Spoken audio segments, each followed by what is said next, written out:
Repórter 1520, Francisco José.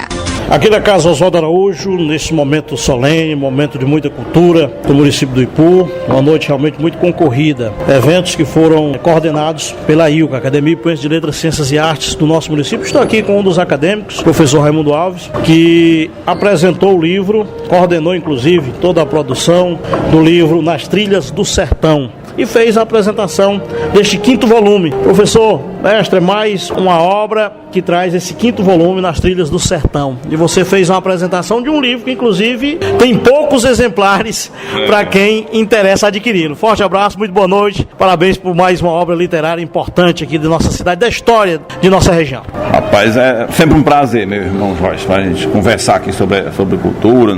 É importante. São várias publicações, né? Mas eu só posso falar com propriedade do que eu estou apresentando, né? Do que eu organizei, né? Que é o Trilhas número 5, ou volume 5. É uma coletânea, para quem não conhece, né? De textos de vários historiadores do interior do Ceará, sabe? Para dar conta da história, né? Dos municípios, né? Tem um de Camusim, tem um de Sobral, tem um do Crato, enfim, de várias cidades do interior. E o meu, que não é um artigo recente, eu analiso, eu digo às vezes brincando, né? Que eu sou um homem de 400 anos, né? Porque eu analiso a região do Ceará 400 anos atrás, certo? Antes de existir Ipu, antes de existir Sobral, antes de existir Guaraciaba, como é que era isso aqui? Aí eu vou atrás de cartas, né? Porque hoje na internet, meu irmão Jorge, hoje você consegue tudo na internet, sabe? Aí, por exemplo, tem a biblioteca da Universidade, aliás, do Museu do Tombo, em Lisboa, está toda disponível online. Você, num celular, você acha a correspondência do rei português doando terras no sertão, onde hoje está Sobral, onde está Guaraciaba, Crateús e tudo mais. Aí você, a partir daquela correspondência, daqueles decretos, aquelas coisas todas, você sabe quem são aquelas pessoas. Por exemplo, eu descobri um decreto do rei condenando ao degredo, mais ou menos assim, uns 20 ciganos, obrigando eles a morar no sertãozão aqui entre o Ipu e Crateús, né? E os índios que tinham aqui, né? Os índios Caratiú e outras tribos. Aí eu resgato isso, para não me prolongar demais. É um resgate do passado. Aí eu analiso também as primeiras igrejas construídas. A primeira igreja para nós aqui foi a de Serra dos Cocos, a matriz de São Gonçalo da Serra dos Cocos. Ela foi construída em 1790, por aí, né? Mas construída de alvenaria. Antes disso já tinha uma capelazinha de pau a pique, de barro e vara, né? Como a gente tem muito até hoje pelos interiores do Ceará, essas casinhas de pessoal mais humilde, né? Enfim, aí outra que foi feita nessa mesma época, a igreja de Viçosa. Até hoje as imagens de Nossa Senhora, né? De São José, que está lá na igreja de Viçosa, elas são documentos históricos, elas dizem quem nós somos, é a nossa identidade. Eu até faço um apelo, porque está havendo assim muita hostilidade da parte de várias religiões por conta da adoração de imagens. Os evangélicos, eles são contra a adoração de imagens, mas meus irmãos, naquela época, imagine você, um padre que não falava aquele idioma daqueles índios, chegar numa serra dessa com índios ferozes, aí ele ia falar a palavra de Deus sem ter um objeto para mostrar para os índios, né? Os índios selvagens. Algo para simbolizar. Exatamente, né? Aí uma imagem foi... Nós só somos cristãos porque esses padres que arriscaram a vida, muitos deles morreram, como teve o padre Francisco Pinto, que foi morto a pauladas pelos índios quando ele chegou lá pregando. Então, assim, nós só somos cristãos hoje porque tinham as imagens de Santo Antônio, de São Gonçalo, de Nossa Senhora, de São José, do Menino Jesus, certo? Eles fizeram a pedagogia mais difícil. Aí hoje, quando os evangélicos querem repudiar essas imagens, eles estão repudiando uma tradição. Aí não é uma adoração de imagem, é apenas uma representatividade. Exatamente. Você adora o que aquela imagem representa. Exatamente. Isso. Né? E você imagina, meu mestre, se não tivéssemos os escritos, né, esses registros fotográficos, de imagens, como seria a nossa história? Como nós tomaríamos conhecimento da história? Exatamente, né? Perfeitamente. Então, assim, essas imagens, elas traduzem uma ferramenta que foi usada usada para cristianizar esses índios. E hoje nós somos descendentes desses índios também. Se a gente for ver, nenhuma mulher portuguesa era louca para vir para o Ceará, não. Não vinha mulher, só via homens, né? Então imagina só, esses homens não procriaram uns com os outros, né? Não tinha como, né? Então foram com as índias. Aí a relação era de outra, tinha de duas formas. Eu estudei isso também, né, nessa pesquisa. As índias, no primeiro momento, elas ficaram seduzidas, encantadas, sabe, assim, é igual hoje, assim, quando chega um sujeito de fora, né, chega um artista de Hollywood, sabe, as mulheres ficam tudo assanhadas, as mulheres solteiras novas, né, e os rapazes com ciúme, né, então quando esses europeus chegaram aqui, aí não tinha, as índias andavam, eram nuas, né, não tinham nem aí com esse negócio de virgindade, essas coisas todas. Então, desse contato, eu percebi isso, que houve a fusão étnica, a fusão de raças, que gerou o homem e a mulher do Ceará, que gerou todos nós nascemos assim. E as imagens são fontes históricas que dão conta do nosso nascimento. Respeitem, imagine, por exemplo, se as autoridades do Egito destruíssem as pirâmides, sabe? Se você não acredita, mas tenha o respeito pelo objeto histórico. É um objeto histórico. Perfeitamente. E esse lançamento, mestre, doutorando em História, professor Raimundo Alves, do 5º volume, Nas Trilhas do Sertão, Escritos de Cultura e Política nos Interiores do Ceará, é mais um momento aqui, porque ele terá outro momento de relançamento, e inclusive já foi lançado em outras cidades. Perfeitamente. Na apresentação você colocava a par ao público essa situação. Exatamente. É porque assim, como ele tem vários autores, são 13 capítulos, são 15 autores, né? Esses autores, tem professor de Sobral, tem aqui do Ipu, tem de Camusim, tem do Crato, tem do Juazeiro, tem de Fortaleza, tem de Crateús, aí cada um lança na sua cidade, porque ele tem o interesse de lançar, né, para fazer a obra ser conhecida. É justamente parte da nossa estratégia, meu irmão, de quebrar as barreiras que impedem a produção desse tipo de produção literária, né, de produção de conhecimento, né, porque é muito caro você produzir um livro, não é barato. Você produzir, registrar, porque tem uma espécie de certidão de nascimento, um livro registrado na Biblioteca Nacional e tudo mais. Ele sai da faixa de assim, um livro como esse, grosso, né, de quase 300 páginas, ele sai na faixa de 12 a 15 mil reais, né, porque eles só fazem de grandes quantidades. Você não chega lá e diz, faça só um. Eles fazem, só que eles cobram o mesmo valor dos 300, né, dos 300 livros. Então você diz assim, não, faça os 300, que é o mesmo valor, né.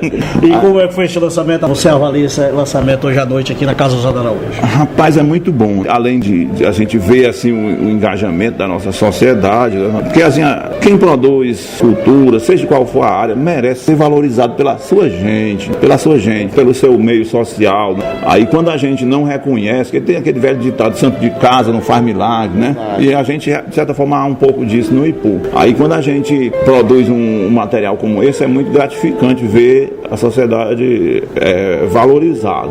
Inclusive o livro ele vai ser debatido, né?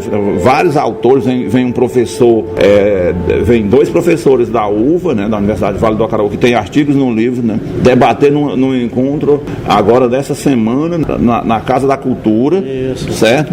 Na Casa da Cultura, se não me engano, são 5 horas, 6 horas por aí. Eu não me lembro agora de memória a hora certa, né? Mas é de sábado, né? Do dia 18, né? E eu mesmo tenho uma fala, uma explanação, e esses autores, né?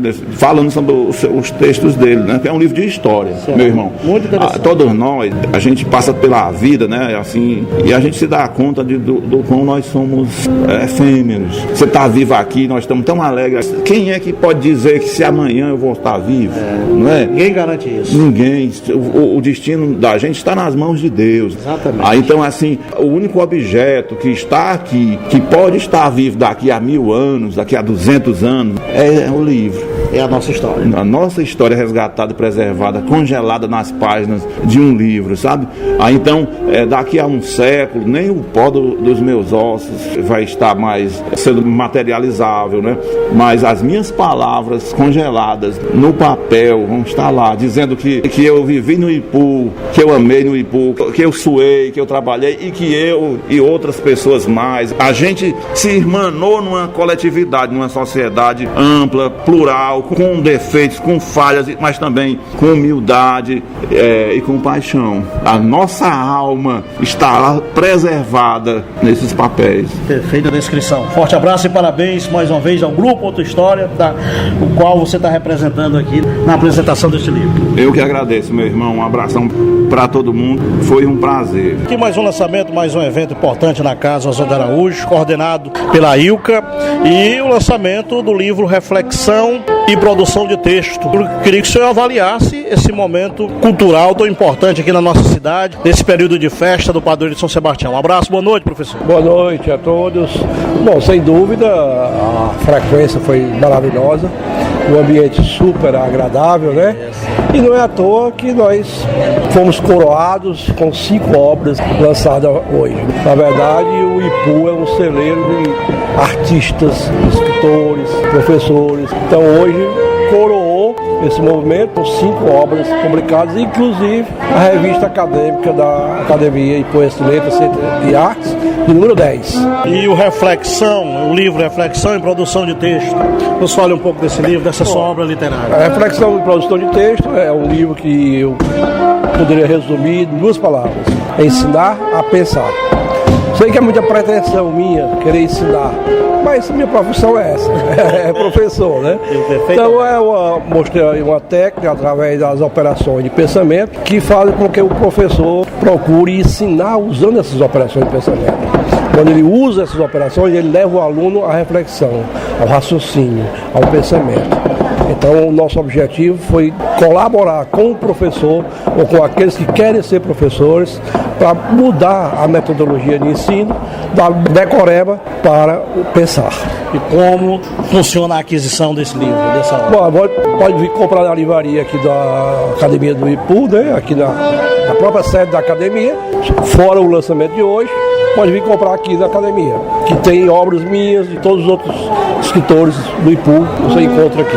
Pensando um segundo volume, ou quais são os planos para as próximas obras literárias? Não, esse daqui já está quase esgotado, né? Se for eu vou reeditar, mas eu já tenho 17 obras publicadas. 17 obras publicadas. E tenho mais 3 em fase final de produção, que são SOS Português do Dia a Dia, de A a Z. Perfeito. Chico Chiquinho, que é um pequeno livrinho em homenagem a meu pai, só interessa a minha família, vamos dizer assim. Esse né? é bem intimista. E Dicionário Histórico de IPU, que eu já venho escrevendo há anos, eu espero que até o próximo ano eu lance esse livro. Interessante, esse aí, Dicionário Histórico do IPU. Exatamente. Alguns termos que são utilizados aqui do IPU, toda a história do IPU em forma de dicionário. Entendeu? Se você quer consultar, vai ser facílil. Por exemplo, muito interessante, professor. Você quer saber alguma coisa sobre a igrejinha, vai lá da letra I, tem lá, a igrejinha do IPU, e tem a história da igrejinha do IPU todinho. Você quer saber os prefeitos do IPU? Tá lá, os prefeitos do IPU, aí tem desde o primeiro até o último. Vai pela letra. Exatamente. É uma forma fácil de você pesquisar a história do IPU. Uma fácil consulta aí. Uma fácil consulta. A praça. Tem a Praça de Iracema, tá lá a história, como é que foi fundada, quando foi fundada e tal. Vai na letra P. Vai lá na P, tem lá, Praça de Iracema. E assim foi. Parabéns, professor. Obrigado. Mais uma noite maravilhosa, cultural, literária aqui do município do IPU. Boa noite. Você ser um dos protagonistas desses lançamentos. Obrigado. Boa noite a todos. Tudo de bom. Grandes inspirações aí pela frente. Nosso acadêmico Abílio Lourenço Martins, uma noite cultural, uma noite de muita expressão aqui na Casa Oswaldo Araújo, em que você assinou autógrafos de 4 importantes obras literárias. Mas o protagonista da noite é o Reflita, Sorria, Viva. Um abraço, muito boa noite e parabéns por esta obra literária, Abílio. Abraço, boa noite, Francisco José. Realmente estou muito feliz hoje, ao lado de amigos que estão hoje lançando seus livros, entre eles o meu 4º livro, Reflita, Sorria, Viva, onde eu extraí textos que eu escrevi há muitos anos, há 10 ou mais anos, que eu coloquei, centralizei essa coletânea nesse livro que eu acho muito gostoso, porque tem algumas reflexões interessantes, alguns textos também humorísticos também, e Viva é uma parte da minha vida que aqui no IPU, alguns passos relevantes que eu acho interessante.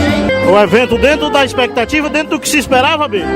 Dentro da expectativa, muita gente, muitos amigos, a gente fica muito feliz com isso aí, tanto eu como também a academia também, é o papel da academia fazendo isso aí, então a gente fica feliz. Espero que amanhã, outros dias, virão outros escritores também lançando livros, porque quanto mais livros, melhor, né, professor? Nos apresente os outros filhos, os outros livros. O primeiro livro que eu lancei foi A Música da Semana.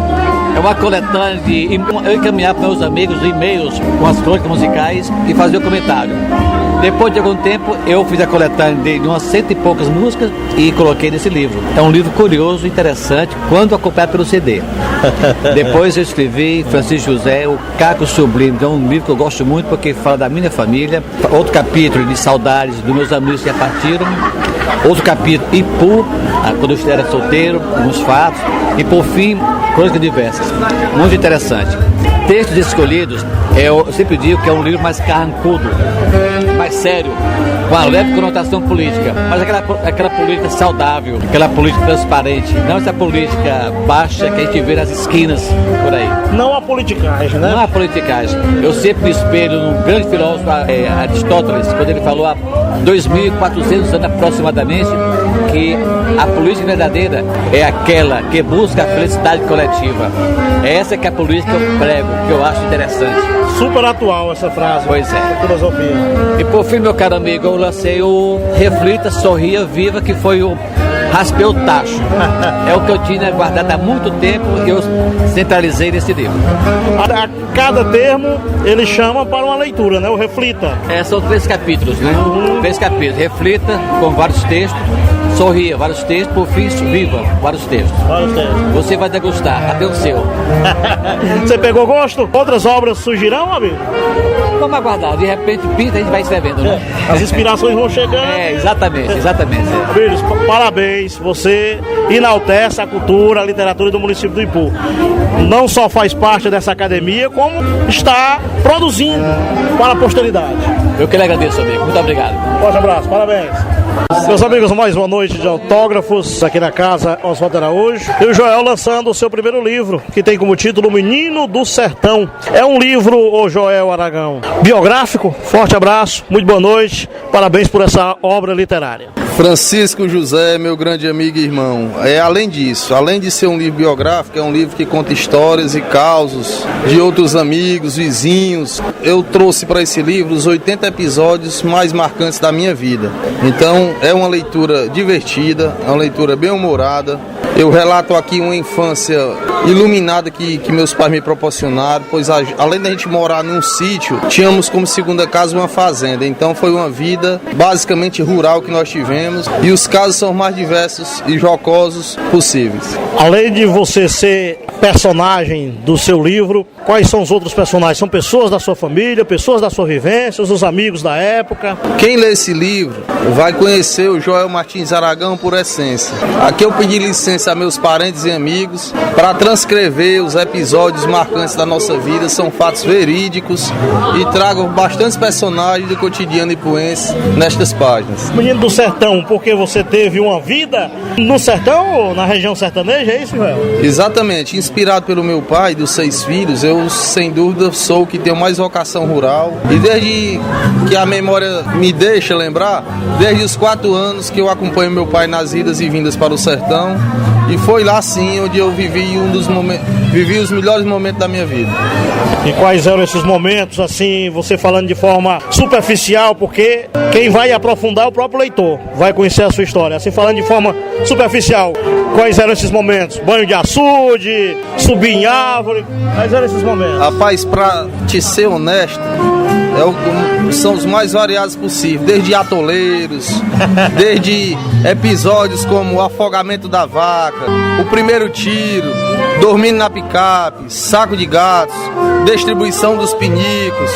Então, são episódios os mais inusitados possíveis e na fase adulta também os episódios mais emocionantes da minha vida foi lá também no sertão. Por isso que esse menino do sertão, a vida dele transcorreu a maior parte e a parte mais importante, sem dúvida, naquelas terras. O que te motivou, Joel, a produzir esse livro, a escrever esse livro? Qual foi o teu maior incentivo, tua maior inspiração? Minha maior inspiração, quando a gente está numa família de escritores, a gente já nasce com aquela obrigação de manter aquele elo, não deixar quebrar aquela sequência. Meu avô foi um grande escritor, meus tios, meu irmão cordelista, então Esse foi um dos motivos. Outro motivo foi homenagear meu pai. Tem muitas histórias aqui que eu falo da minha convivência com meu pai, mas sem dúvida, sou honesto em te dizer, a minha maior inspiração para escrever esse livro foi dar exemplo a meus filhos e que sirva também de inspiração para os meus futuros netos e bisnetos, para que eles saibam como foi a vida, as primeiras 4 décadas de vida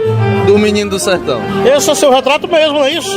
É você mesmo quando era criança, Joel? Exatamente, esse meninozinho aí de capa. Esse meninozinho com a foicezinha na mão, de calção sem elástico, com um bico de fora, com a varinha no ombro, um saquinho de bolacha com farinha e rapadura, sou eu.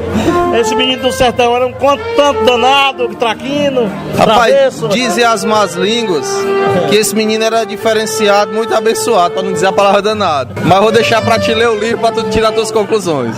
Joel, meu irmão, você agora é um homem completo, diz a filosofia, que você tem que fazer um filho, escrever um livro, plantar uma árvore. Com certeza você já plantou árvore na sua vida, porque você é um cara do sertão, cara da natureza, já tem 3 filhos, não é isso, Joel? Exatamente. Já tem 3 filhos e agora tem o livro. Então é um cara completo. Tá pensando em outras obras, em outras criações, Joel? Sem dúvida, amigo. Como você falou, em relação à árvore, essa é minha segunda paixão, além da família, é a natureza. Eu sou gestor ambiental, eu me orgulho em, nesse ano, ter ultrapassado a marca de mais de 500 mil árvores plantadas. Sou o segundo maior plantador de sabiá do estado do Ceará. Que maravilha, então isso é um grande orgulho para mim. Meu pai era um pecuarista de tradição e eu assumi naquelas terras, estou transformando, estou reflorestando aquelas terras, estou enriquecendo a flora. Eu fico feliz quando eu ando na minha propriedade, que eu vejo animais que eram extintos voltando naquelas terras. Então minha filosofia de vida é essa, e eu pretendo sim lançar um próximo livro no meu mestrado, que vai ser um livro científico de reflorestamento. Parabéns, meu irmão, não sabia desse teu feito. Parabéns também aqui pelo Menino do Sertão. Forte abraço, meu irmão, tudo de bom. Parabéns. Muito obrigado, Francisco José, você sabe que você mora no nosso coração, eu te admiro demais e recomendo a todos essa simples leitura divertida do Menino do Sertão. Aqui na Casa Oswaldo Araújo, na Academia Ipuense de Letras, Ciências e Artes, ladeado pela presidente, professora Natália Viana. Chegando ao fim de um mandato que transformou fisicamente e trouxe a sociedade para os lançamentos da produção literária. Professora Natália Viana, feliz com essa temporada no comando da academia? Muito feliz. É um sonho que se realiza a cada dia. É importante a gente sonhar, mas sonhar grande. Só vale se o sonho for grande, porque ele se realiza. Fico muito feliz no momento deste, no final do 4º ano de mandato da gestão na Academia Ipuense de Letras, Ciências e Artes, como presidente. Sou muito honrada, muito feliz e muito satisfeita, com o sentimento de dever cumprido. São 4 anos, 4 longos anos de muito trabalho, de muito esforço, mas de muita realização. A senhora entregou este ambiente de cultura, esse espaço cultural do Ipu à sociedade, convocou os presentes para visitar, para acompanhar a produção aqui diariamente. Sente essa necessidade dos professores, dos educadores, da sociedade em geral, prestigiar esse ambiente? Em primeiro lugar, Rádio Regional do Ipu, nós precisamos primeiro conhecer para amar. E é conhecendo a Casa Oswaldo Araújo, já toda restaurada, toda renovada, toda bonita, toda iluminada, que nós passamos também a amá-la. Então eu convido mais uma vez aos escritores, aos poetas, aos visitantes, aos ipuenses, à juventude em si, para visitarem, participarem e estarem sempre aqui dentro, porque aqui nós temos cultura, já temos sabedoria e temos arte. Então nós temos a oportunidade de crescer como criaturas humanas e fico feliz neste momento quando eu entrego à sociedade a Casa Oswaldo Araújo renovada, bonita, de portas abertas e de coração aberto. E eu tenho certeza que a partir de sempre, de agora e sempre, sempre ela será visitada, será respeitada e será amada, preservada em sua cultura, em sua estrutura e principalmente em sua sabedoria sabedoria. Chapa única, sexta-feira, Coronel Martins, multiplicando saberes, receberá das suas mãos a presidência da Academia Ipuense de Letras, Ciências e Artes. Ele já disse aqui que quer se aproximar, pelo menos, da Natália Viana para fazer uma grande administração. Que nada. Todos nós somos capazes, tendo amor, dedicação, nós somos capazes de fazer verdadeiros milagres. E é isso que a gente espera da nova gestão, da nova administração, porque o coronel é militar, é uma pessoa humana, decente, responsável e altamente competente. Eu fico muito feliz em passar para ele a responsabilidade que me foi dada durante 4 anos. Honrosamente eu passo para o coronel Francisco Martins de Souza Torres e a sua diretoria, que é um nome muito sugestivo, multiplicando saberes. É multiplicando o que a gente produz e sempre multiplicando, sempre para frente. A Casa Oswaldo Araújo, com a presidente da IUCA, Natália Viana, apresentando mais uma noite de muita cultura, de muita produção literária. Repórter 1520, Francisco José.